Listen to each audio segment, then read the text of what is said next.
হচ্ছে গণঅভ্যুত্থানে নেতৃত্ব দেওয়া যে যুবকদের দিয়ে গড়া সংগঠন এনসিপি, তারা জামায়াতের সাথে যোগ দিয়েছেন আসন সমঝোতার কথা বলে বা নির্বাচনে জোট করতে গেছেন।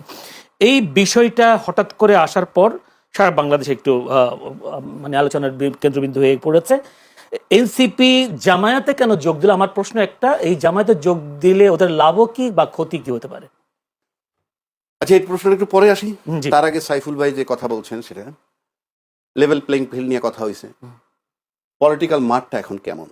4টা প্রবলেম মাঠে হচ্ছে। 4টা প্রবলেম কি আমি বড় দলের বলবো, কারণ বড় দল মানে আমি দলের নাম বলার কোনো প্রয়োজন নাই। সম্ভাব্য কারা ক্ষমতায় যাবে নির্বাচন হলে এরা একটা গুঞ্জন আছে, কিন্তু রাজনৈতিক মাঠটা যেভাবে আছে তাতে কিন্তু একদম সুষ্ঠু নির্বাচন না, 60% সুষ্ঠু হইলেও কিন্তু বলা যাবে না কে নির্বাচনে জয়ী হবে। এটা গেল একটা দিক। দ্বিতীয় দিক আসেন, তারেক রহমান সাহেব নেমে কিন্তু একটা কথা বলছেন, আই হ্যাভ এ প্ল্যান। সেই প্ল্যান উনি ডিসক্লোজ করেননি। সেটা যখন করবেন আমরা হয়তো জানতে পারবো, এবং সেটা তাকে নির্বাচনের আগেই ডিসক্লোজ করতে হবে আমি মনে করি। কারণ তা নইলে আপনি আই হ্যাভ এ প্ল্যান বইলে এই শব্দের উপরে তো আমি নিয়মের কথা বলছি, এই শব্দের উপরে আমি কেন ভোট দিব? কথার কথা বলছি। আপনাকে প্ল্যানটা ডিসক্লোজ করতে হবে if you want to attract the voters. সেই কারণে এবার আসেন মাঠে কি হচ্ছে। নাম্বার 1, বড় দলের ট্রাবল, মনোনয়ন পুনর্বহাল নিয়ে আন্দোলন। মানে কিছু লোকের মনোনয়ন দিছিল, এখন আবার অন্যত্র দিয়ে দিছে। সেই আন্দোলন আমি কালকে লোহাগাড়ায় দেখেছি। অর্থাৎ মনোনয়ন পুনর্বহাল করো। তাহলে মনোনয়ন পুনর্বহাল যে করতেছে সে তো ওই বড় দলেরই একটা অংশ। এটা একটা ট্রাবল। 2 আসেন, অন্য দলের ব্যক্তিকে মনোনয়ন দেওয়ার কারণে একটা অপ্রকাশিত দ্বন্দ্ব। অপ্রকাশিত দ্বন্দ্ব মানে অন্য দল থেকে যারা জোটের মধ্যে একটা দলকে দিছে, তাহলে বড় দলের অন্যান্য যারা সম্ভাব্য প্রার্থী হইতে পারতো তাদের একটা অপ্রকাশিত দ্বন্দ্ব চলমান। 3 নম্বর আসেন, অন্য দলের ব্যক্তিকে যখন নিজ দলের লোককে বলা হয় তুমি ভোট তারে দিও, এটা আর একটা দ্বন্দ্ব। 4 নম্বরটা আসেন, দল বিলুপ্ত করে যে সমস্ত বড় লোকগুলো বড় দলের সাথে গিয়ে তারপরে নমিনেশন পেয়ে গেল, এটা ওই দলের যোগ্য প্রার্থীরা ভালো নজরে নিচ্ছে না। অর্থাৎ আপনি যদি এখন দেখেন পলিটিক্যাল লেভেল প্লেইং ফিল্ড আমরা একটা টার্মে বলি, আসলে 2টা টার্ম, একটা হলো অ্যাডমিনিস্ট্রেটিভ আর একটা পলিটিক্যাল। তাহলে এই যে পলিটিক্যাল লেভেল প্লেইং ফিল্ড কিন্তু এই দলের নিশ্চিত করতে হবে এখানে অ্যাডমিনিস্ট্রেশন কাজ করবে না রাষ্ট্রের। আর অ্যাডমিনিস্ট্রেটিভ জায়গায় সমস্যা কোথায়? আপনি দেখেন প্রফেসর ইউনূস সাহেব বলছেন সমস্ত প্রস্তুতি সম্পন্ন। কোন ফর্মে? Level playing field. আপনি যদি হাদির গুলিটা চিন্তা করেন, মারা গেছে, সে কিন্তু প্রার্থী ছিল। চিটাগাং 8 বিএনপির প্রার্থী গুলিবুদ্ধ, সেও তো ছিল। 2 নম্বর, আপনি অস্ত্র যেগুলা রিকভার করতে পারেননি, এবং পুলিশের হারিয়ে যাওয়া অস্ত্র উদ্ধার করতে পারেন নাই। পুলিশের অস্ত্র উদ্ধার করার দায়িত্ব কিন্তু পুলিশের, পারেননি। আমি এক্ষেত্রে বলবো করেন নাই। কেন করেন নাই? ওনাকে কি প্রফেসর ইউনূস সাহেব নিশ্চিত করছে যে তোমরা উদ্ধার কইরো না? তাহলে আপনি বাজারে অস্ত্র আছে, আবার আপনি গানম্যান দিচ্ছেন। গানম্যান দেওয়ার মানে হচ্ছে এই প্রশাসনিকভাবে আপনি ভালো অবস্থায় নাই, তাহলে আপনি গানম্যান দিবেন কেন? তারপরে যদি আপনি আসেন, এই হাদি হত্যার বিচারের দাবিতে ইনকলাব মঞ্চের কিন্তু প্রতিদিন কলেবর বৃদ্ধি হচ্ছে, এটা আপনাকে মাথায় রাখতে হবে। এরা কিন্তু নির্বাচন পর্যন্ত থাকবে মাঠে। পাশাপাশি সৈয়দা রেজওয়ানা উনি বলছেন এই সরকারের মেয়াদেই হাদি হত্যার বিচার হবে। আপনার মনে আছে এটা বলেছেন? আপনি ফেব্রুয়ারি 12 তারিখে চলে যাবেন, আপনি এই মেয়াদে কিভাবে বিচার করবেন? এটা কিন্তু কি ইন্ডিকেট বহন করে?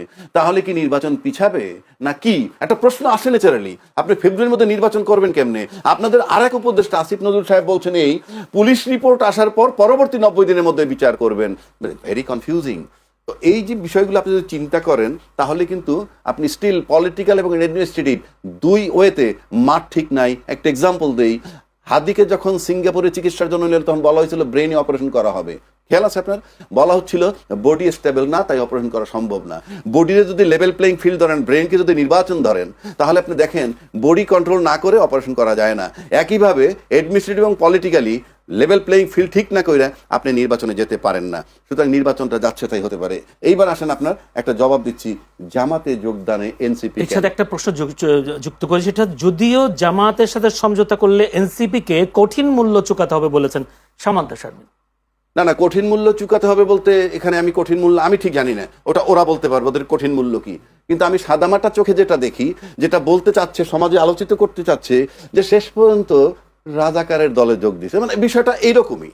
আপনি যদি সিম্পল আসেন, বাংলাদেশে যে দ্বিদলীয় শাসন আমরা দেখে আসতেছি দীর্ঘ 53-54 বছর, আর যদি 90-এর পরের থেকে ধরি তাইলেও আপনি মনে করেন 35 বছর। এই 35 বছর কিন্তু দ্বিদলীয় শাসন, হয় আমি ক্ষমতায় নয় উনি ক্ষমতায়, এই কায়দায় চলে আসতেছে। এই দ্বিদলীয় শাসনে জামাতকে ব্যবহার করেনি কে? জামাতকে মন্ত্রী বানানো হয়েছে, এরশাদ পতন আন্দোলনকে জামাতকে সাথে নেওয়া হয়েছে কি? নাই। আচ্ছা, এইবার আসেন, জামাতে দায়িত্বশীল দুজন মুক্তিযোদ্ধা যোগ দিচ্ছেন, একজন মেজর আখতারুজ্জামান আর একজন কর্নেল অলি সাহেব। আচ্ছা, এখন কি কর্নেল অলি সাহেব আর আখতারুজ্জামান সাহেব ওনারা কি রাজাকারে রূপান্তরিত হইলেন, না ওনারা দুইজন যাওয়ার পর জামাত মুক্তিযুদ্ধ হয়ে গেল? সহজ ভাষায় যদি বলি, সব দলের ভিতরেই রাজাকার মুক্তিযোদ্ধা সব আছে, আপনি নিশ্চিত করে বলতে পারি। সুতরাং আপনার এই 53-54 বছর পর মুক্তিযুদ্ধের পক্ষ শক্তি বিপক্ষ শক্তি এই আলোচনা আর চলবে না। কারণ সব দলের সাথেই জামাত যদি আলু হিসাবে মিশতে পারে বা আপনারা নিতে পারেন, তো এনসিপি জামাতের সাথে মিশলে দোষটা কেন? কারণটা কি? আপনার কর্নেল অলি সাহেব তো মিশছে, যিনি বিএনপির মতো দলের প্রতিষ্ঠাতা জিয়াউর রহমান সাহেবের সহযোদ্ধা ছিলেন, এই এলডিপির কর্নেল অলি। সুতরাং এগুলো এখন ম্লান হয়ে গেছে, এই সমস্ত আলোচনা, এই ন্যারেটিভ বাংলাদেশে চলবে না। বরং যেহেতু দুইটা দলের ভিতরেই এখন জামাতকে সবাই ব্যবহার করছেন, তিন দলের সবাই এনসিপি সহ যদি আমি ধরি, তাহলে আপনাকে এখন যেতে হবে যে তৃতীয় কোন ফোর্সটা কোন দিকে যায়।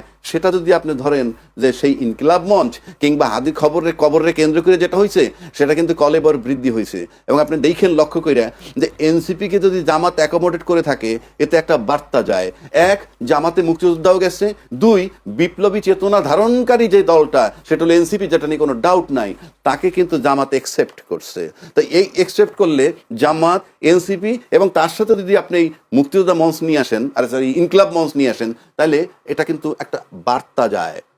সবশেষে যেটা আমি বলবো, আপনি এত কিছুর পরেও নির্বাচন যদি পরিশুদ্ধ হয়, আমি 60% শুদ্ধ বলছি, তাও যদি হয়, নির্বাচনের মাঠে কঠিন লড়াই হবে, কারো বিজয় নিশ্চিত, এটা ভাবতে পারবেন না। তারপরে আচ্ছা ঠিক আছে, আরপিও সংশোধন হওয়ার কারণে আলটিমেটলি বিএনপিরই লাভ হলো কেন? যার বিএনপিতে যুক্ত হতে অনেকে দল বিলুপ্ত করতে হচ্ছে অনেকের।